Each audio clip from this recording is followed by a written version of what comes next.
Graça e a paz do Senhor seja conosco. Boa noite a todos. Hoje nós temos uma temática um pouco diferente do que nós costumamos celebrar aqui às quartas-feiras.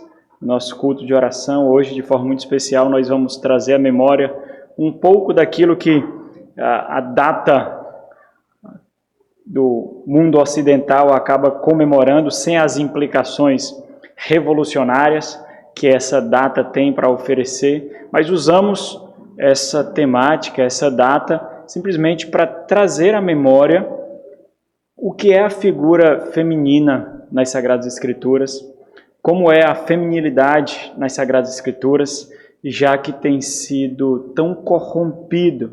E um dos grandes propósitos em refletir sobre isso é que as implicações disso, ou seja, as aplicações de vocês, é que vocês percebam por que esse mundo mau, esse mundo perverso, de forma tão avassaladora, tenta destruir a imagem da mulher e o propósito para o qual ela foi intencionada por Deus. Quando Deus criou a mulher, Deus criou para um propósito muito específico, assim como criou o homem, assim como criou todas as coisas. Mas por que, então, esse mundo ele bate de forma tão frontal e agressiva contra o propósito tão simples, mas ao mesmo tempo tão singular para o qual a mulher foi criada? E aí o tema da nossa reflexão hoje é a mulher que teme ao Senhor. E nós vamos caminhar um pouquinho até nós chegarmos no Provérbios 31, na passagem que foi lida aqui na liturgia, denominada de a mulher virtuosa. Nós vamos ver lá no finalzinho da nossa reflexão. A mulher que teme ao Senhor. No decorrer da nossa reflexão, nós vamos passar por alguns textos, mas especialmente você vai entender de forma um pouco mais profunda e bem mais sólida quem é a mulher que teme ao Senhor. Mas antes eu quero fazer quero dar um significado adequado para o termo temor. Temor é diferente de medo.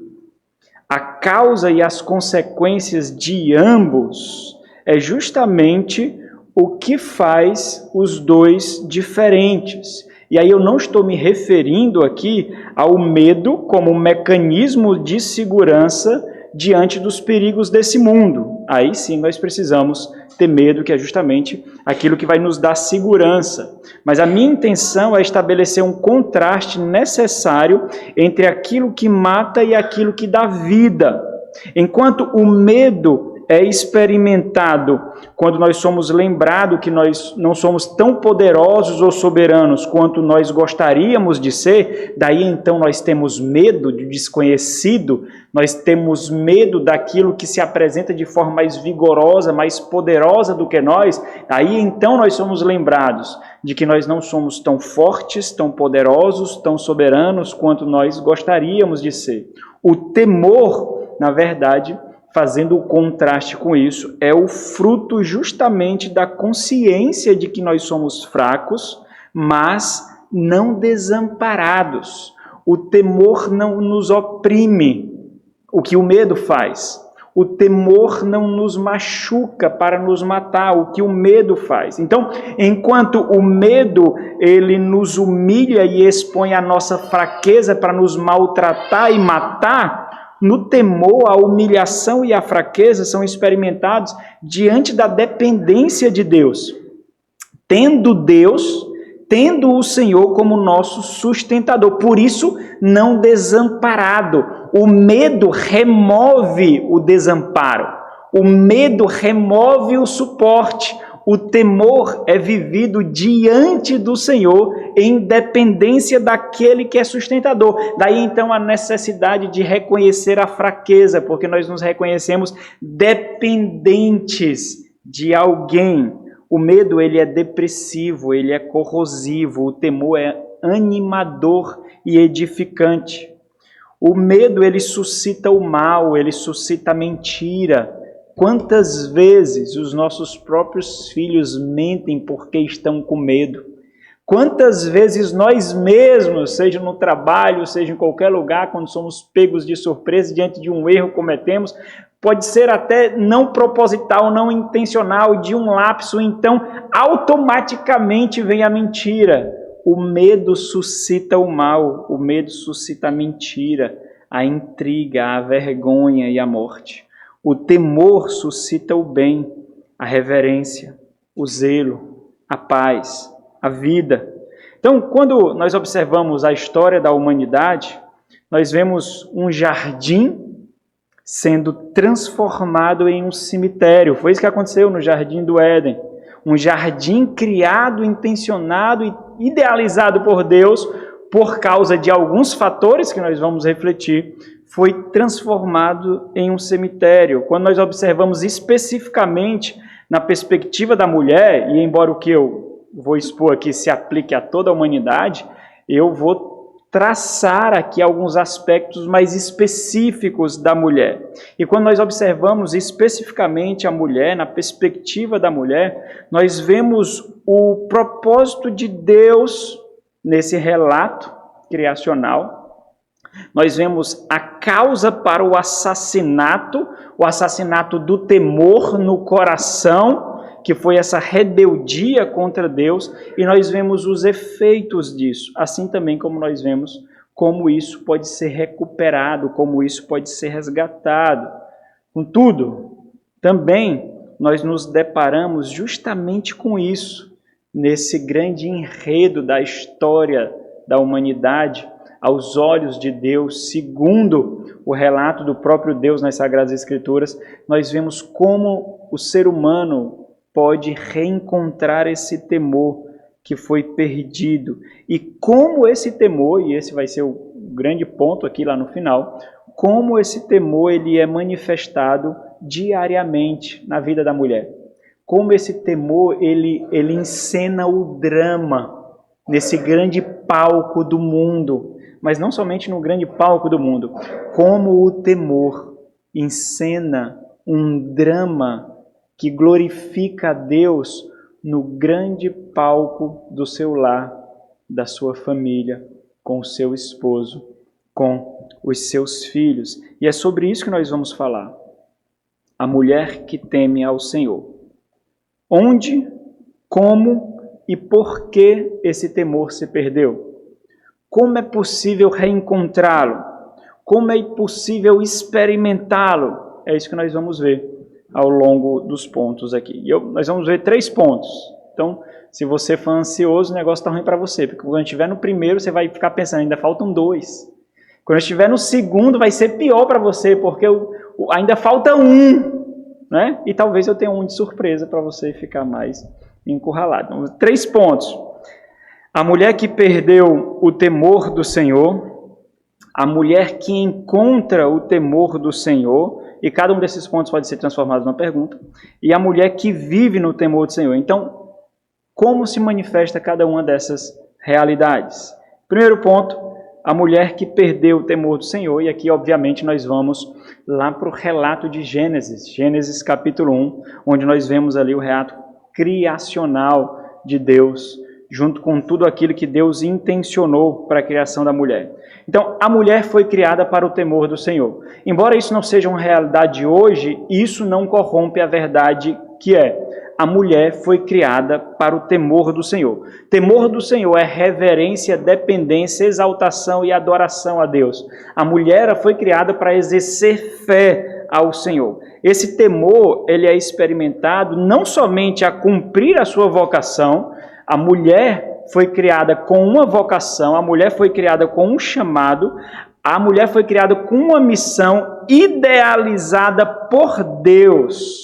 Assim como o homem também, a mulher ela foi criada para temer a Deus, para temer o Senhor. No jardim do Éden, na criação, a única forma ali para o homem criar a Deus era com a presença da mulher. E Deus faz questão de deixar isso obviamente claro, muito claro. O homem não glorificaria a Deus sem a presença da mulher ali, de tal forma que sem ela o homem estava incompleto, o homem estava desprovido da sua integridade, da sua plenitude. É por isso que Deus olha para o homem e Deus viu algo que ele mesmo criou, mas que não era bom. Dessa forma, ele não poderia exercer o mandado que ele recebeu do próprio Deus, de cultivar, de governar, e aquilo que as criaturas receberam, ele não podia fazer. Sede fecundos e multiplicai-vos. Ele não poderia corresponder a esse mandado que as demais criaturas corresponderiam. Gênesis capítulo 1, versículo 27 e 28 diz assim: Criou Deus, pois, o homem à sua imagem. A imagem de Deus os criou. Homem e mulher os criou. E Deus os abençoou e lhes disse: Sede fecundos, multiplicai-vos e enchei a terra e sujeitai-a. Dominai sobre os peixes do mar, sobre as aves do céu e sobre todo o animal que rasteja pela terra. E ele continua o restante do mandado. Ora, obviamente, o mandado aqui não se restringe em apenas gerar filhos, mas gerar filhos piedosos. E foi isso que nós vemos uma falha ali, uma ruptura. Adão e Eva tinham a missão, a vocação de gerar filhos para o Senhor, gerar filhos que temem ao Senhor, gerar uma semente piedosa.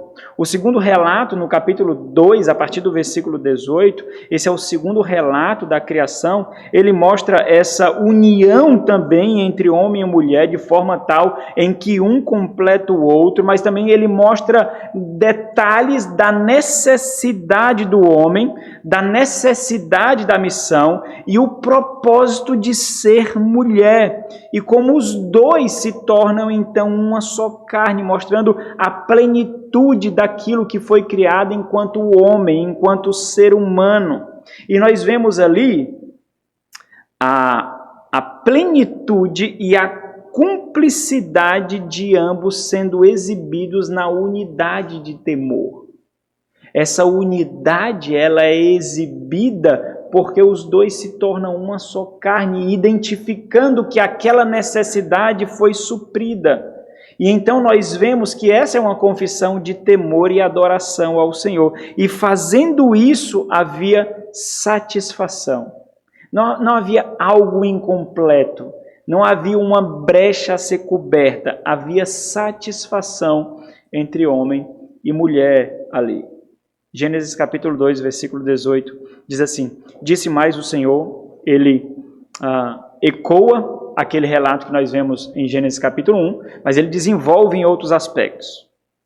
Disse mais o Senhor, Deus, 2,18, não é bom que o homem esteja só, far-lhe-ei uma auxiliadora, já começa a identificar diferente, isso já mostra o papel da mulher, a ideia de que tudo aquilo que Deus criou, Deus já havia criado todos os animais, Adão já tinha dado nome a todos os animais e Adão dava nome observando as suas características. Essa é uma cultura, uma prática do mundo hebraico, do mundo judeu. O nome é dado segundo as características que alguém tem, que um animal tem. E ao ver os animais, ele não achou nenhum que fosse idôneo a ele, que fosse adequado. É isso que significa, que fosse adequado para ele.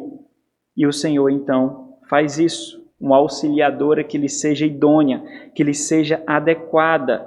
Havendo, pois, o Senhor Deus formado da terra todos os animais do campo e todas as aves do céu, trouxe-as ao homem para ver como este lhe chamaria, e o nome que o homem desse a todos os seres viventes, esse seria o nome deles. Deu o Senhor o homem a todos os animais domésticos, as aves do céu e a todos os animais selváticos. Para o homem, todavia, não se achava uma auxiliadora que lhe fosse idônea, fechando aquilo que eu falei. Versículo 21, ele diz: Então o Senhor Deus fez cair pesado sono sobre o homem, e este adormeceu, tomou uma de suas costelas e fechou o lugar com carne. E a costela que o Senhor Deus tomara ao homem, transformou-a numa mulher e lá trouxe. E disse o homem, então observa o cenário, o homem deu nome a todos os animais, observava as suas características e não via um igual. Ele observava os animais e não via algum animal que se adequasse a ele. Deus havia criado o homem, todos os animais, aquilo que Deus criou era bom, não era só porque era um animal que o homem reputava aquilo como negativo para ele ou que não fosse apropriado para ele, muito diferente da nossa percepção de hoje. E está tendo ali um desvendar da criação dos homens, e é por isso que as palavras de Adão são tão emblemáticas, porque ele olha para a mulher que foi tirado dele, formada, e então ele entende agora o que foi que aconteceu. Ah, essa é a adequada. Essa sim é o que me faltava. Quando ele diz, né? Da costela o Senhor tomaram o homem, transformou na mulher e lá trouxe, e disse o homem, esta afinal é osso dos meus ossos e carne da minha carne, chamar-se-á varoa, porque do varão foi criado. A tradução aqui é interessante porque mostra a mesma raiz para a gente. Varão, varoa, o mesmo tronco. Na língua hebraica o varão é ish, e a varoa é Ixá, então é o mesmo tronco, a mesma raiz, é até poética, porque foi tirada do homem, foi tirado do tronco do homem para fazer então a sua auxiliadora. E quando ele observa isso, ele diz, chamar-se-á varoa, porque do varão foi tomado. Por isso deixa o homem pai e mãe e se une à sua mulher, tornando-se os dois uma só carne. Ora, um e o outro, o homem e sua mulher, estavam nus e não se envergonhavam. Então, observe a causa da perda do temor. Até aqui não há perda de temor. Eles vivem em unidade, harmonia, cumplicidade, tanto no mandato recebido por Deus, como no propósito de glorificar a Deus em tudo aquilo que havia. A unidade de cumplicidade ela é removida quando a mulher assume a liderança e toma a iniciativa que não deveria ser tomada. E é isso que acontece em todo casamento que é defraudado, todo casamento que é disfuncional. O homem é o líder da família, o homem é cabeça do lar. O homem aqui, ele representa justamente essa figura de Deus regendo a terra. Por isso que ele é corregente da criação.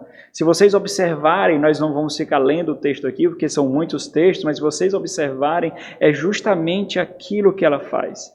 Ao dar esse passo, ela negligencia não somente as ordens de Deus, mas as ordens de Deus dado através do homem. Ela negligencia a liderança do homem. O que é que ela faz com isso? Ela deixa de ser auxiliadora para assumir a vanguarda, para tomar a iniciativa, para assumir uma postura de liderança. Foi isso que ela fez. Se ela assumisse uma postura de auxiliadora, ao momento que a serpente que estava ao seu derredor a abordasse, ela correria então para a proteção do seu cônjuge, para a proteção do varão, para a proteção do homem ali. Mas ela destruiu isso.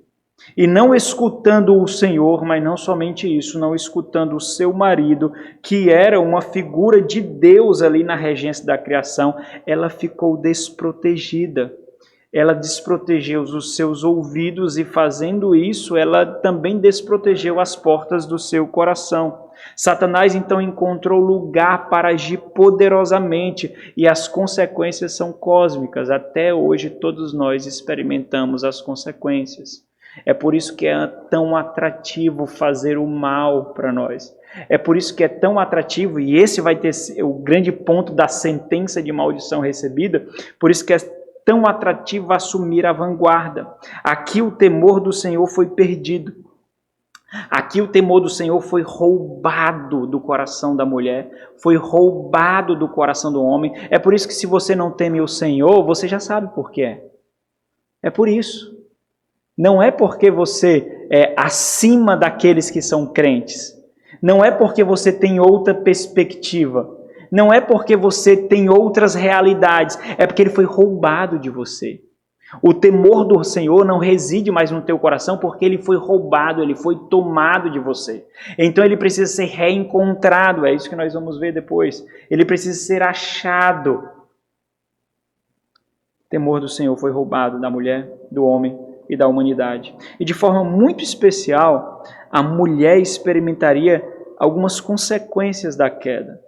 Mas ela experimentaria uma das consequências da queda como uma forma mais constante e intensa da tentação de se fazer líder quando não deveria ser, da tentação de assumir a vanguarda quando ela não deveria assumir. Vocês percebem como isso é tão real hoje? É muito real isso hoje.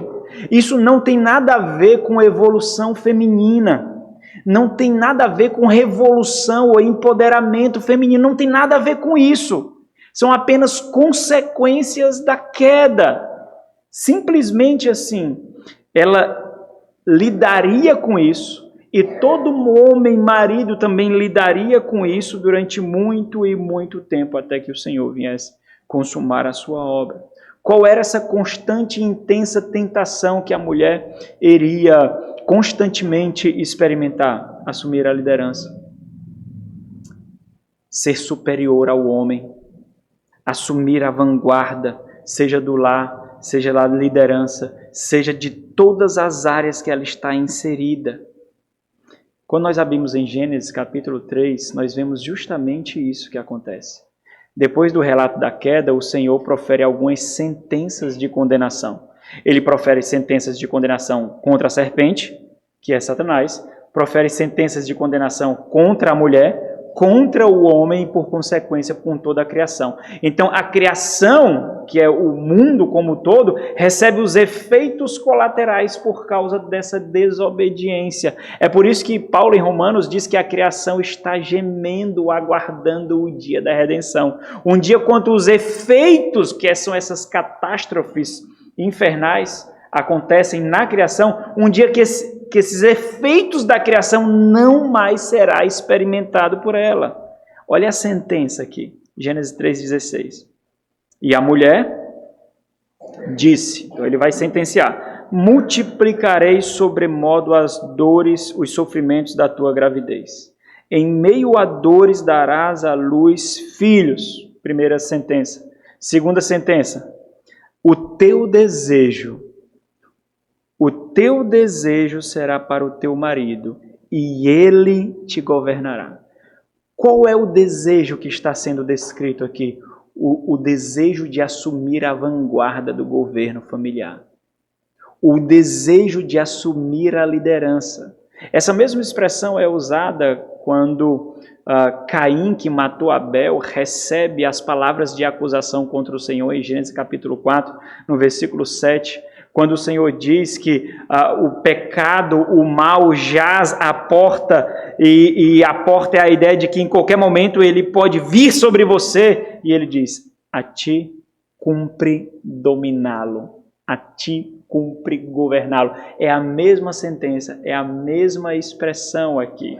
O desejo da mulher, e é por isso que nós vemos insubmissões, é por isso que nós vemos falta de cumplicidade, é por isso que nós vemos a mulher não se realizando com o desejo para o qual ela foi criada, para reger a criação com aquele que é um com ela. É justamente por isso que a mulher parece não mais encontrar contentamento na simplicidade.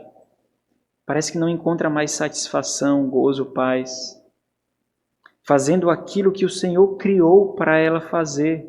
É na simplicidade do lar, auxiliando o seu marido, edificando uma família piedosa, que ela deveria encontrar contentamento, gerando filhos para o Senhor, como o maior profundo sinal de temor. Deveria encontrar contentamento, satisfação, não porque desbravou o mercado de trabalho, não porque desbravou o mundo acadêmico, não porque tem inúmeros trabalhos reconhecidos, enquanto a sua próprio lar, a sua própria família, ou a falta dele, exibe a sua incompetência, a sua deficiência, a sua fraqueza não regida, não gerida. Mas é simples. É simples. O propósito para ela encontrar contentamento é muito simples. E é um propósito tão singular que, apesar, se vocês perceberem, Paulo vai reverberar isso, lá quando ele escreve a sua carta a 1 Timóteo, então abre aí 1 Timóteo capítulo 2, ele vai mostrar que Deus não privou a ela de gerar filhos. Deus não a privou. Ela sentiria dores, e com dores daria à luz, mas Deus não a privou disso. Por quê? Porque Deus deixou ela com esse dom esse que não pode ser exercido por nenhum outro ser. E aí isso mostra essa singularidade, mas ainda assim, nisso a mulher não encontra satisfação.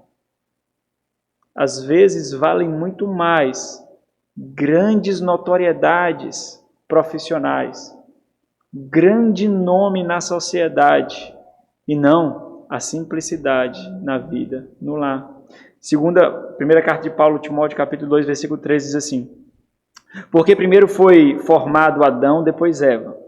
E Adão não foi iludido, mas a mulher, sendo enganada, caiu em transgressão.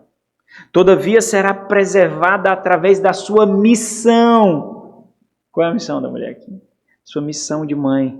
Missão aqui é a vocação, é o seu chamado. Infelizmente, o que nós vemos é que, de alguma forma, a própria mulher, por ouvir a sociedade, colocou no seu papel de mãe, dona de casa, mulher do lar, como se fosse algo extremamente negativo, diminuto, pequeno, pejorativo, sendo a tal ponto em que algumas mulheres têm até vergonha de falar isso. Mas como nós teremos vergonha de um propósito que foi idealizado por Deus? Foi Deus aqui. Deus a preservou para que ela pudesse cumprir a sua missão, a sua vocação de mãe. E aí ele vai dizer agora como isso deve ser exercido? No temor. Quando ele diz: se ela permanecer em fé e amor e santificação com bom senso. No entanto, que é um no entanto bem grande, a mulher ela continua sofrendo e vivendo os efeitos do primeiro sinal de perda de temor, gerando uma família e filhos não mais como uma ambição, algumas vezes simplesmente para responder uma inquietação da sociedade, porque eu preciso casar, porque as minhas colegas têm filho, eu preciso ter filho, porque toda mulher tem filho, eu quero ter filho. Por mais que ela não dê a atenção necessária, ela não cria, ela terceiriza o filho, e terceirizando a criação do filho, ela terceiriza o coração dos filhos, e com isso ela destina a alma dos seus filhos para algum lugar em que não conhece o Senhor. Porque não basta ter família, não basta ter filhos, isso não é suficiente mais. A simplicidade não é mais desejada. Qual é o ponto aqui para a gente encerrar esse? Por isso, a mulher que perdeu o temor do Senhor é a mera consequência de buscar satisfação e realização em toda a complexidade que esse mundo oferece.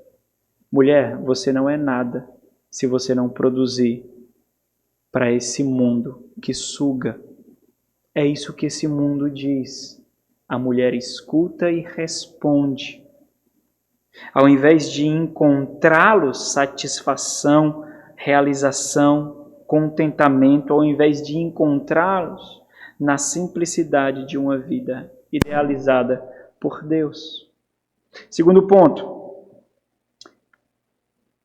a mulher que encontra o temor do Senhor. Pode abrir João capítulo 4. Então, com a perda do ideal do temor do Senhor, a mulher ela foi inferiorizada.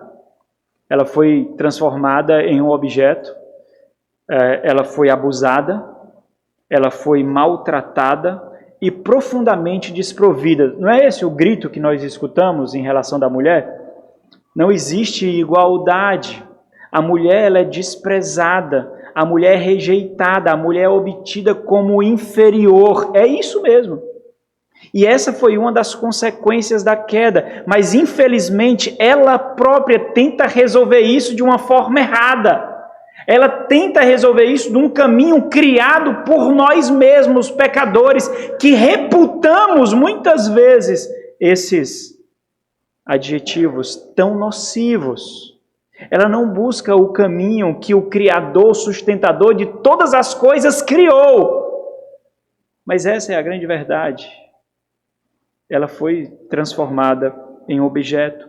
E a consequência disso foi a perda do seu significado e o propósito de vida. Propósito de vida esse que foi idealizado por Deus. É por isso que a mulher encontra o seu significado e propósito de vida onde? No mercado de trabalho, na sua autonomia, na sua liberdade. Ela busca um propósito de vida e realmente existe um desejo de buscar realização. Isso é verdadeiro, é óbvio que isso é verdadeiro. Mas ela mira errado. Ela atinge outros alvos. E atingindo outros alvos, ela nunca está saciada e satisfeita. Por mais que por um breve período de tempo ela esteja, mas um dia ela olhará para o seu lado e não verá uma família para caminhar junto. Ela não verá pessoas cujas raízes do amor, da cumplicidade, da fraternidade foram criadas através dos anos. Ela não verá. Ela verá que esse mundo é um mundo sugador e quando as suas energias acabarem, esse mundo a cospe. E quando isso acontecer, não poderá ser desfeito. Nós não poderemos voltar para fazer outra vez. No entanto, enquanto toda essa tragédia acontece, é isso, ainda assim, é isso que a mulher busca fazer de todas as formas. Infelizmente, o homem contribuiu muito e contribui muito para isso. De todas as formas, tenta buscar o seu ideal, a sua plenitude, a sua realização em tudo, mas não no temor do Senhor, porque é muito simples. É algo muito pequeno, não valorizado por esse mundo, quando isso seria justamente a sua saída. Porque quando nós encontramos realização, temor do Senhor, as circunstâncias podem se abalar, mas nós não. O mundo pode desmoronar, mas nós não. Porque o nosso temor não reside aquilo que pertence a esse mundo. Reside no Senhor. Por isso que as circunstâncias não têm acesso, e é por isso que esse mundo, Satanás e a própria carne, milita tanto para que essa simplicidade não seja observada por nós. Mas é algo tão simples. Ao longo das eras, a mulher busca de todas as formas, até mesmo usando a sua beleza, a sua sexualidade, sendo corroendo-a como imoralidade. Quantas mulheres não doam o seu próprio corpo só para se sentir amadas, só para se sentir queridas, só para se sentir desejadas, por mais que seja só uma noite, por mais que seja só um breve período de tempo. Então essa delicadeza, essa sutileza, essa fragilidade e uma vulnerabilidade que deveria ser amparada e cuidada é tornada, é tomada como massa de manobra para esse mundo carnal, até que esse mundo sugue completamente a sua beleza, a sua vitalidade e a deixe completamente desnutrida de todos os recursos que ela pode usar. Mas ela continua usando isso para forjar caminhos, para resgatar o que perdeu, embora isso é feito, e por isso que é feito, na mais completa ignorância. É sobre isso que fala o relato também da mulher samaritana em Gênesis capítulo 4. A mulher samaritana é uma figura emblemática disso. Ali está uma mulher marginalizada. Nem sequer pegar água com as outras mulheres da cidade ela poderia ir. Ali está uma mulher desprezada, miserável, abusada, indefesa e desprovida de graça. Olha os versículos 16 a 18 do capítulo 4. Disse-lhe Jesus, quando o Senhor Jesus vê os escárnios dela, quando o Senhor Jesus oferece vida e graça, um caminho para o temor, e o Senhor Jesus escuta os escárnios dela, a zombaria dela, e toda essa arrogância diante das palavras daquele que oferece temor cai por terra. Quando o Senhor atinge lá no alvo do seu coração e expõe a certeza de quem ela é, do qual ela corria para se esconder. Olha o capítulo 4, versículo 16, disse Jesus: vai, chama teu marido e vem cá. Ao que lhe respondeu a mulher: não tenho marido. Replicou Jesus: bem disseste, não tenho marido. Porque 5 maridos já tiveste, e esse que agora tens não é teu marido. Isto disseste com verdade. E toda essa realidade, esse desprezo e dor, é natural que criasse uma mulher grossa, ignorante, escarnecedora, zombadora, como um mecanismo de defesa de uma vulnerabilidade, de uma fragilidade não pastoreada, não protegida, não amparada. E ela faz isso justamente para não sucumbir aos açoites desse mundo mau e perverso. No entanto, ao mesmo tempo que todas essas consequências desgraçadas aconteciam, o ideal do Senhor era lembrado em todo o enredo bíblico do qual ela tem acesso. Eu ouvi falar que virá o Messias aí, não é? Nós também temos a nossa adoração. Estava completamente incorreta a adoração dela, o entendimento dela sobre o Salvador estava completamente incorreto, mas aquela fagulha estava aqui como está no coração de toda mulher, de todo ser humano. Versículo 25 ela diz: eu sei, respondeu a mulher, que há de vir o Messias chamado Cristo.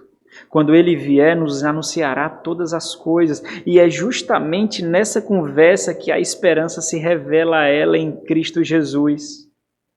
E aos poucos, o temor do Senhor começa a brotar no seu coração.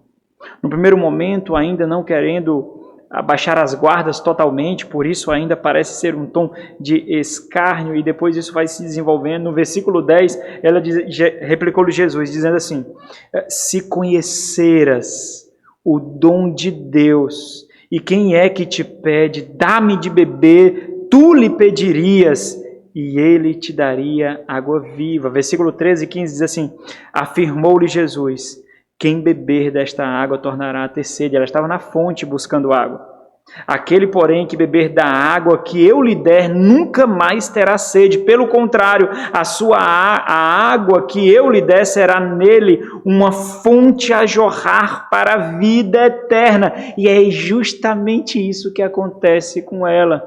O temor invade o seu coração, ela não consegue conter e ela espelha, ela exala isso para todos aqueles que estão ao seu redor. Versículo 15, disse-lhe a mulher: Senhor, dá-me dessa água para que eu não mais tenha sede, nem precise vir buscar, ainda aqui não completamente atingida por isso.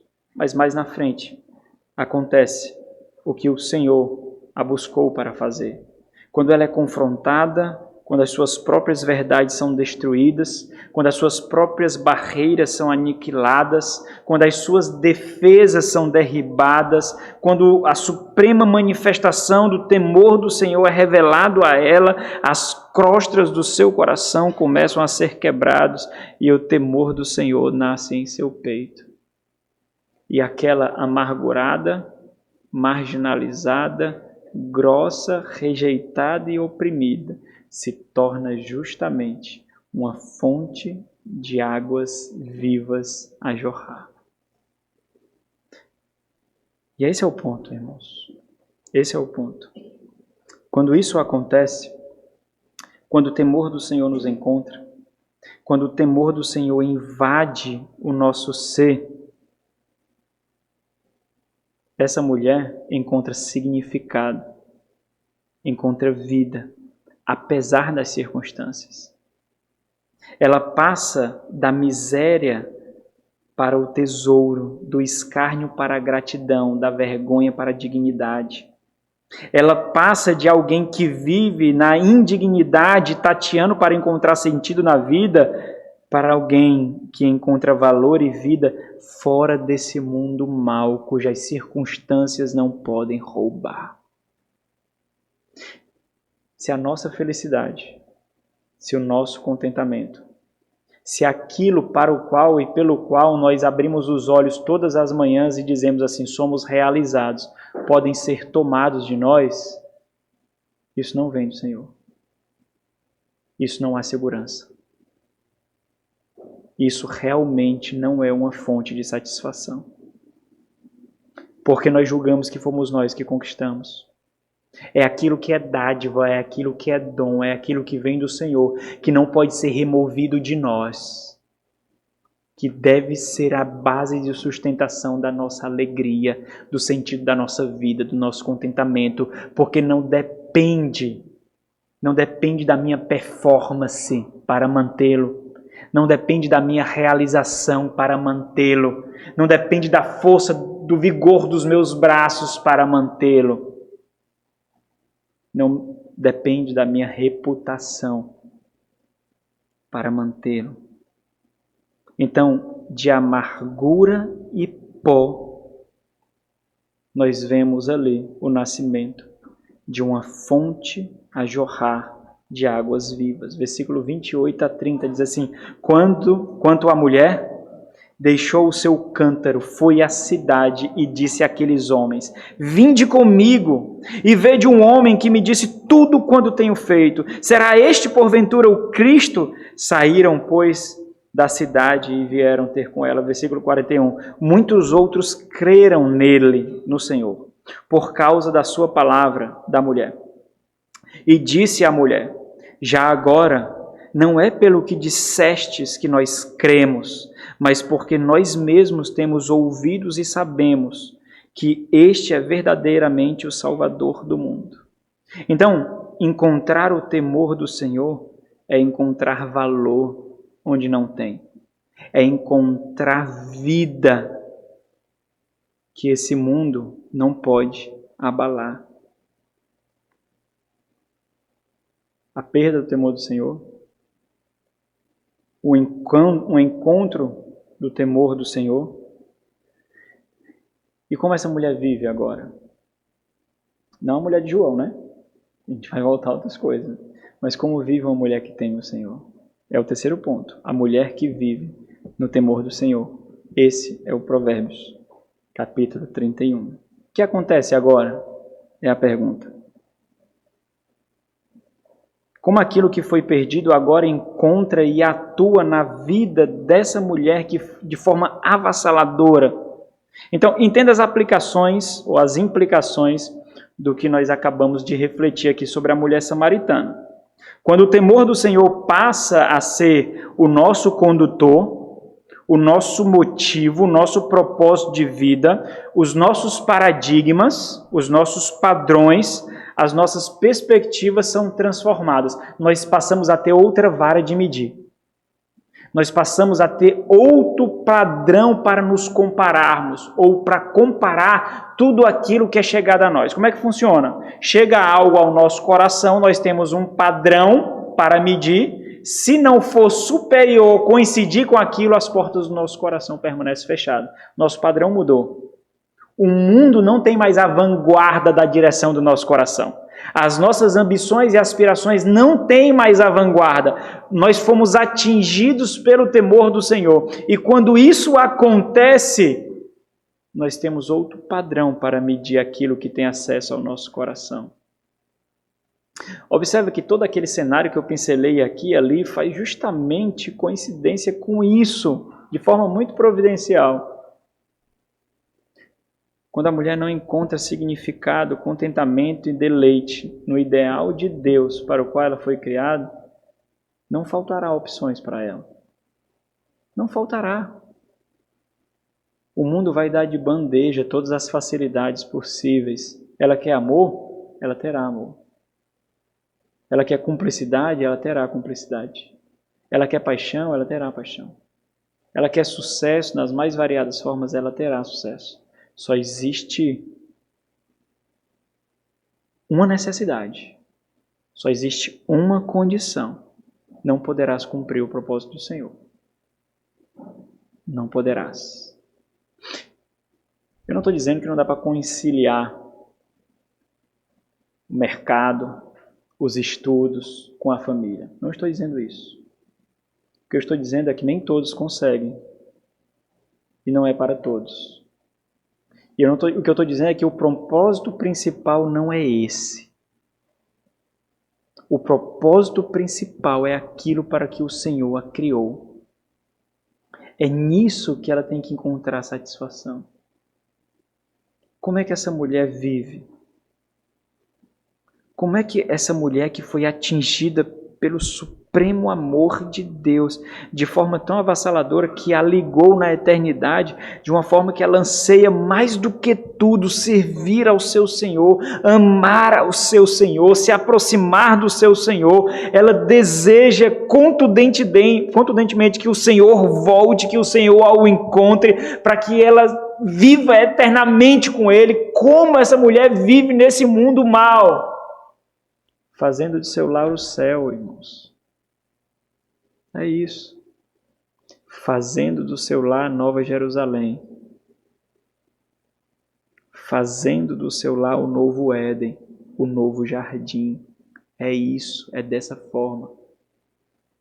É dessa forma que ela vive.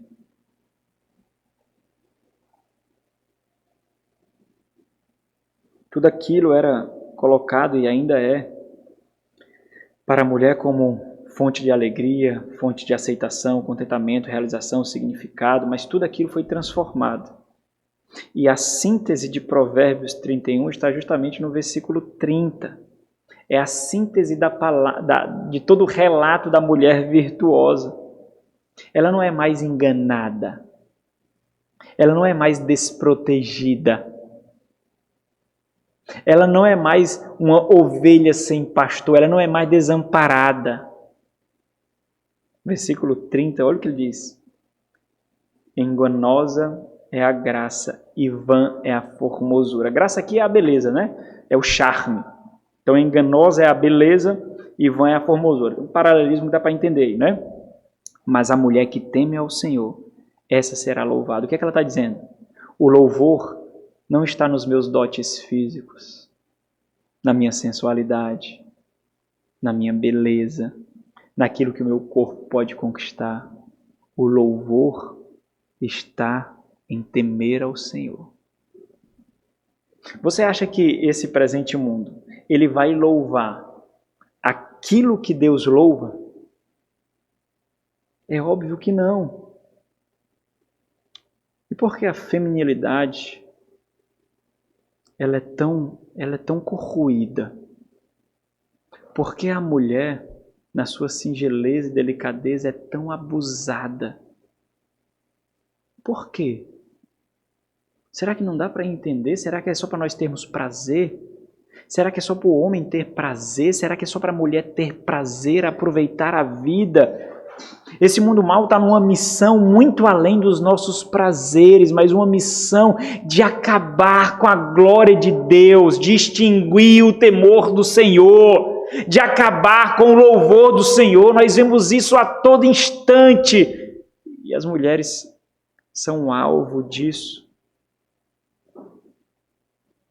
De uma forma tão inocente, desprotegida, mas infelizmente em plena obstinação, na ousadia da sua rebeldia.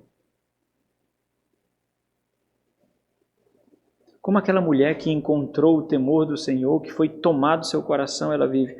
Observe que o foco aqui, na maioria das vezes a gente erra, o foco aqui não está na performance. Apesar de ter uma descrição fantástica, o foco aqui não está no que ela faz, mas por que e para quem ela faz. Esse é o foco dessa passagem. Observe que o que está por trás de tudo isso é tão somente o caráter de auxiliadora. Vocês observam algum momento aqui que ela toma a vanguarda da liderança? Você observa algum momento que ela é a líder do seu lar, que ela é a chefe do seu lar, que ela não precisa de homem? Você observa isso em algum momento? Não! Não é isso que é observado. O que nós vemos aqui é a reverberação, o eco de simplesmente ser aquilo para o qual o Senhor criou para ser auxiliadora fiel, incansável e temente ao Senhor. Ou seja, aquilo foi idealizado por Deus no jardim. Então, portanto, quando uma mulher observa o seu propósito de vida pela ótica de Deus, ela busca, e é assim que você deve ler tantas atividades que ela faz. Ela busca incansavelmente corresponder a esse ideal. Porque para isso ela foi criada. Para isso ela foi chamada do homem, que foi chamado do pó. E incansavelmente ela exercerá isso. Existe um detalhe aqui de suma importância quando a gente lê essa passagem, que infelizmente, na grande maioria das vezes, não é observado e a gente cai no erro de nos comparar com essa mulher e considerar que não existe nenhuma mulher assim. Não existe nenhuma mulher dessa forma. Essa mulher aqui é uma grande utopia, é alguém que nos inferioriza, é alguém que nos coloca de uma forma pequena, porque olha o que ela faz. Quem fará isso? Mas esse não é o ponto, não. O ponto é que quando uma mulher encontra a sua vocação no Senhor, ela é incansável para buscar a realização dessa vocação. Esse é o grande ponto aqui, irmãos. Esse é o ponto da questão. Nós não estamos diante, isso vale ressaltar, da simples descrição ou descrição literal de uma pessoa. Como se alguém estivesse diante do autor aqui e essa pessoa estivesse sendo descrita ali. Nós estamos, se você ler o versículo 1, você vai ver que nós estamos diante dos conselhos de uma mãe, dizendo para o filho quem deve ser a sua esposa. É justamente isso aqui. Nós estamos diante da mãe do rei aqui, e esse rei recebe um conselho, ou conselhos da mãe, de qual deve ser a esposa ideal. Ideal segundo quem, irmãos? O Senhor. Olha o versículo 1. Palavras do rei Lemuel. Lemuel é esse rei de Massá, ou é um pseudônimo para o próprio Salomão, né? É provável que seja outro rei mesmo que escreveu outros provérbios. Palavras do rei Lemuel de Massá, as quais lhe ensinou sua mãe. E aí ele vai começar até o final do livro dar conselhos. Versículo 2 diz assim: que te direi, filho meu, o filho do meu ventre? Que te direi, ó filho dos meus votos? Não des às mulheres a tua força. E aqui ele já começa a fazer uma separação de mulheres e a mulher ideal, que é a mulher virtuosa, que é a mulher de caráter nobre. Não des às mulheres a tua força, nem os teus caminhos. E aqui a gente entende justamente o que ele quer dizer por mulheres, porque na segunda linha ele dá o significado dessas mulheres. Quais mulheres ela está descrevendo aqui? As mulheres, as que destroem os reis. Na descrição seguinte, a mãe aqui, ela descreve a mulher que teme o Senhor. A mulher que edifica o lar, ao invés de destruir lares, reis, cuja força e vigor são dedicados totalmente para isso. Então, qual é o foco? Vai muito além disso somente. Nessa mulher, há a plena satisfação que supera o desgaste e o cansaço. Porque é impossível ler essa descrição e faltar o fôlego, não é impossível? Falta o fôlego, não falta? Nós lemos essa descrição, as mulheres quando lêem essa descrição, elas vão sentando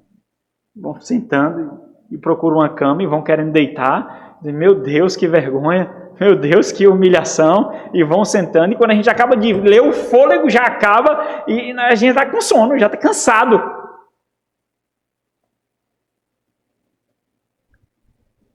Mas essa mulher ela é descrita como aquela que encontrou tão pleno significado na realização daquilo que Deus criou para fazer, que o cansaço e o desgaste são insígnias de honra para ela.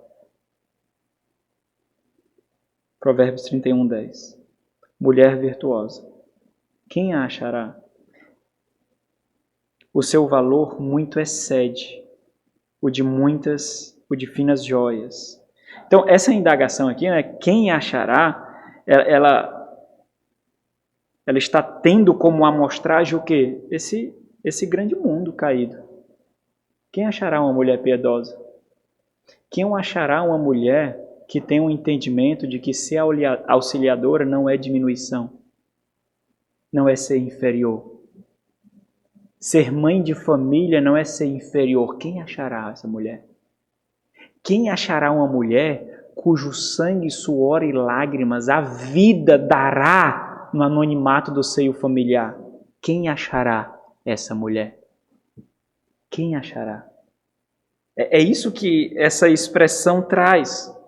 Esse grande campo caído com a feminilidade completamente defraudada e corroída. Quem achará? Cujo maior atributo da mulher, especialmente nesse tempo, mas essa é a realidade também, é usar os seus dotes físicos e sexuais para atrair homem e conseguir aquilo que deseja. Quem achará nesse grande mundo de desgraça? Quem achará? Quando nós temos ao nosso redor uma miríade desgraçada que trabalha contra o Senhor constantemente. Esse mundo é a carne e o diabo, com todos os seus assessores, com todos os seus instrumentos, pegando termos bíblicos, verdades bíblicas e reputando como inferior. Quem achará nesse mundo? Quem? Quem achará? A resposta é simples quando pergunta: quem achará? Aquele a quem o Senhor conceder. Mulheres assim são dadas por Deus. O próprio provérbio diz, Provérbios 18, abre aí, 18, 22. Provérbios 18, 22 diz assim: o que acha uma esposa, acha o bem, e alcançou a benevolência do Senhor. Provérbios 19, 14. A casa e os bens vêm como herança dos pais, mas do Senhor vem quem? A esposa prudente. É por isso que esposas piedosas são dons de Deus para o homem e para o lar. São presentes do próprio Deus. É o próprio Deus que a encontra, muda o seu coração, forma e entrega para que ela cumpra o seu propósito. Mas como você, mulher, sabe se você é essa mulher? Como você, homem, que deseja casar, conseguirá identificar essa dádiva do Senhor? A resposta também é simples. Estou dando um bocado de resposta simples aqui para os irmãos. A resposta também é simples. É uma mulher que teme ao Senhor. Se você é uma mulher que teme ao Senhor, você é essa mulher. Se você encontrar uma mulher que teme ao Senhor, você encontrou o ouro mais precioso, porque dentro dela você encontrará Cristo. Segundo a mãe do rei Lemuel, essa mulher ela é qualificada como virtuosa. E esse termo é uma síntese de tudo que ela representa. Descreve o quê? Descreve sua excelência em realizar o que é esperado dela por ser quem ela é. Quem ela é? Uma mulher, uma esposa, uma mãe que teme ao Senhor. Esse designativo aqui, essa qualificação é para ela honra. E nessa honra, vocês ouviram na descrição, ela honra o seu marido. O marido dela não passa vergonha. O marido dela não passa vexame por causa dela. Ela é como uma coroa, é como os textos dizem de Provérbios. Esse é o mesmo termo que é atribuído a Ruth. Abre aí Ruth, capítulo 3. Esse é o mesmo termo que é atribuído a Ruth, que, temendo o Senhor de Noemi, é fiel a ela, a Noemi, e não a abandona. E agora sim nós temos uma descrição de uma pessoa real, não como uma poesia, como foi feita pela mãe de Lemuel, mas agora uma pessoa real, cuja sua virtuosidade é testificada pela sociedade. Ruth 3,11 diz assim: agora, pois, minha filha, não terás receio. Tudo quanto disseste eu te farei, pois toda a cidade do meu povo sabe que és mulher virtuosa. O que significa virtuosa, irmãos? Pode voltar lá para quem não achou. Para quem achou, pode voltar também. O que significa alguém, uma mulher virtuosa? É alguém capaz, é alguém forte, alguém de qualidade, mas talvez a melhor descrição aqui seja alguém de caráter nobre. O que é uma mulher virtuosa? É uma mulher de caráter nobre. Observe como o foco dessa mulher é tão somente aquilo que foi idealizado por Deus para ela. É isso que ela faz. E aí, se você estiver pensando em como fazer essa harmonização de tudo aquilo que faz fora do lar e aquilo que faz no lar, o foco da mulher está no lar. Se ela conseguir fazer tudo isso sem desproteger o lar, sem deixar de edificar o lar, é isso que ela fará. Mas se ela percebe indícios de que isso não está acontecendo, não deve ser difícil para ela escolher entre o que é mais precioso, entre o que tem maior valor. Vocês observam como é difícil falar isso hoje? Dá para entender como é difícil falar isso hoje? Isso aqui é muito simples nas Sagradas Escrituras, mas é muito difícil falar isso hoje. Quando nós falamos isso hoje, nós esperamos automaticamente rejeições. Torcer de nariz, revirar os olhos. É automático, nós esperamos isso. Por quê? Por que você acha que isso acontece? Porque esse ideal aqui tem sido cada vez mais corrompido. Não é pelo que você faz, mulher. É em quem você é encontrada. Ou você é encontrada nesse mundo, ou você é encontrada no Senhor. Se com esse mundo, com Ele você passará. Se com o Senhor, você permanecerá. Simples, simples. Talvez a dificuldade tão grande de fazer sermões como esse, de expressar verdades como essa, talvez nós deveríamos simplesmente perceber de que é porque essa verdade foi tão corroída. Tão corroída. Mas apesar das nossas experiências, a verdade é verdade, quer nós gostemos ou não. Submeter-se a ela é um dom de Deus, não é sua vontade. Você acha que é você que se converte? Você acha que é você que gera temor em você? Você acha que é você que gera fé em você? Você é um morto, uma morta, você é um cadáver. Você não tem poder para isso. É dom de Deus. A fé é dom de Deus. O temor do Senhor é dom de Deus. É Ele que vence a tua podridão e coloca vida no teu coração. É Ele. Não vem da gente isso. Nós não somos tão poderosos quando nós achamos que somos, ou que nós escutamos que nós somos. Nós não somos. Mas é simples, simples. Abre Provérbios capítulo 12, por favor. O foco dessa mulher é aquilo que foi idealizado por Deus. O zelo pelo seu marido, o zelo pelos seus filhos, o zelo pelo seu lar. É por isso que nós vemos Provérbios 12, 4. A mulher virtuosa é a coroa do seu marido. Lembra de Gênesis 3,16. O seu desejo será para o seu marido, e ele cumpre dominá-la. Aí haverá briga ou não? Haverá intriga ou não? Haverá queda de braço ou não?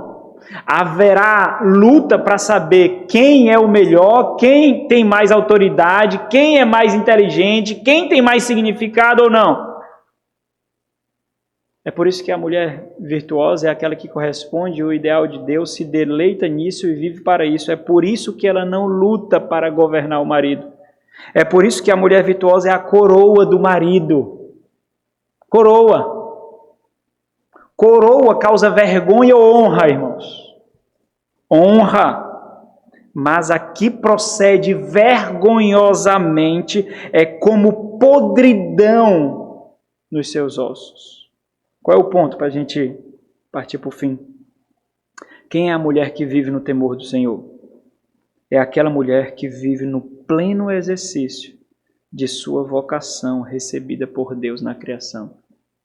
Não corroída pela queda, antes da queda, sendo auxiliadora. As ênfases, nós não vamos ler de novo porque a descrição é muito grande, mas as ênfases aqui de Provérbios 31, do versículo 10 ao versículo 31, as ênfases aqui nós vemos as descrições que relatam várias ênfases esgotantes de atividades que essa mulher realiza. E essas ênfases, ela tem a função de destacar, e eu queria ressaltar isso, de destacar que uma mulher virtuosa, uma mulher de caráter nobre, ou seja, uma mulher que vive no temor do Senhor, ela se desgasta e dá a sua vida para cumprir o seu papel, a sua missão, a sua vocação, e nisso ela encontra honra. Ela não encontra honra no diploma, ela não encontra honra num concurso, ela não encontra honra no mercado de trabalho. Se isso lhe custar um lar piedoso, ela não encontra honra nisso. Ela encontra honra naquilo que Deus separou para ela fazer, ou seja, não existe obstáculos. É por isso que ela luta tanto aqui, é por isso que ela derrama suor aqui. Não existe obstáculo para uma mulher como essa, se ela entende que é isso que Deus intencionou que ela fosse. Olha o versículo 27 de Provérbios 31. Atende ao bom andamento da sua casa e não come o pão da preguiça. Levanta-se seus filhos e lhe chama ditosa. Seu marido a louva dizendo: muitas mulheres procedem virtuosamente, mas tu a todas sobrepujas. Enganosa é a graça ou a beleza e vã a formosura, mas a mulher que teme ao Senhor, essa será louvada. E o versículo 31, ele encerra fechando aquilo como que gritando recompensas para ela pelo testemunho que ela tem quando eles dai-lhe, recompensai-lhe, dai-lhe do fruto das suas mãos, ou seja, aquilo que ela faz atesta quem ela é, que ela receba a devida retribuição e de público louvarão as suas obras. Então, para a gente fechar aqui,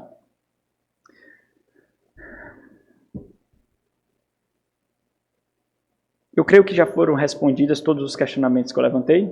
Então, à medida que eu fui falando, eu tentei responder os questionamentos que foram postos aqui. Mas existe algo que eu observei aqui no decorrer que eu gostaria muito de enfatizar, sabe? Muito mesmo. É o que a própria descrição da mulher temente ao Senhor destaca aqui. E eu queria encerrar com essa porção, com essa parte, com essa reflexão, e eu queria que isso ficasse bem claro. Mulheres,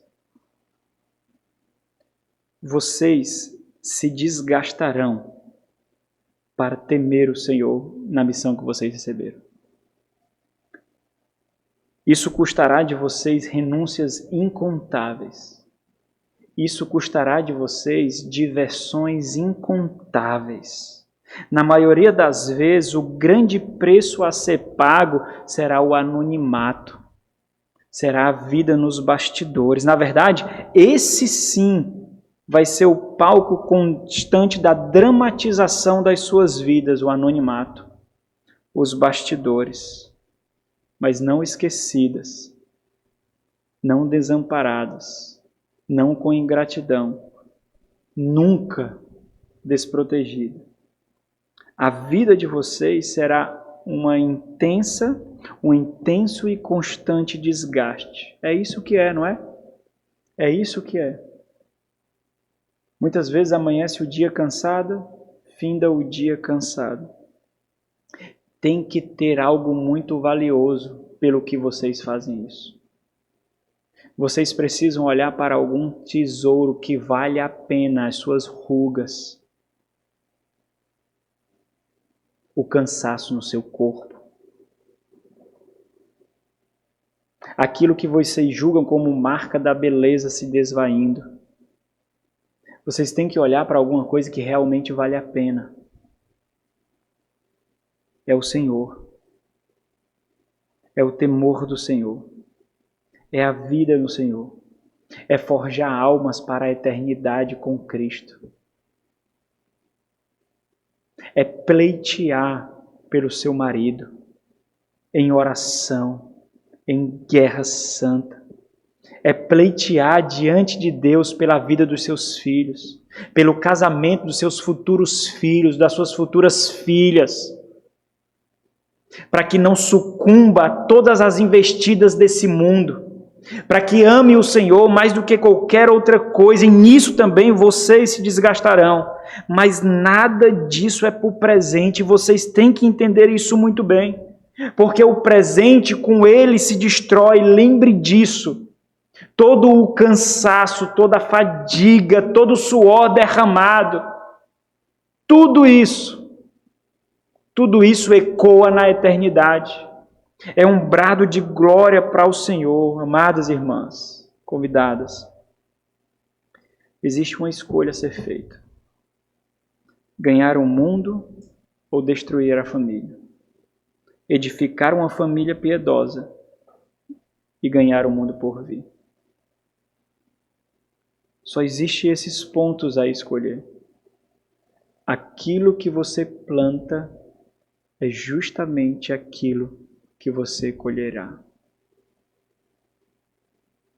Irmãs piedosas, cansem para o Senhor, irmãs. Não é em vão. Cansem para o Senhor. Enganosa é a beleza.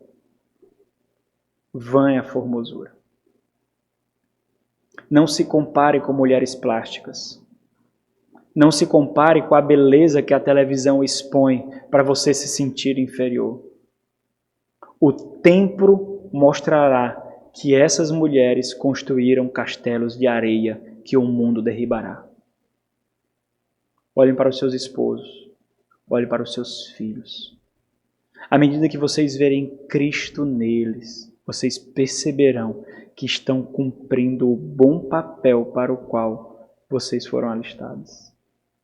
Cumpra a sua missão piedosamente, no silêncio, no anonimato, mas redundando em glória para o Senhor. Vamos orar. Nosso Senhor e Deus, muito obrigado, Pai, por ter essa oportunidade de pregar a palavra do Senhor para as minhas amadas irmãs. Irmãs essa cuja piedade abrilhanta, ó Deus, essa igreja. Irmãs que têm se dedicado para o testemunho fiel da igreja do Senhor. Irmãs que têm se desgastado vigorosamente para educar os seus filhos segundo o temor do Senhor. Para ensinar a palavra do Senhor, as consequências de não obedecer à lei do Senhor aos seus filhos. Mulheres que tantas vezes têm se calado quando queriam falar, confiando no Senhor de que o Senhor conduzirá a sua casa, o seu lar, o seu casamento. Obrigado, Senhor, por ter essas mulheres em nossa igreja. É um presente do Senhor em nossas vidas. Em nome de Jesus. Amém.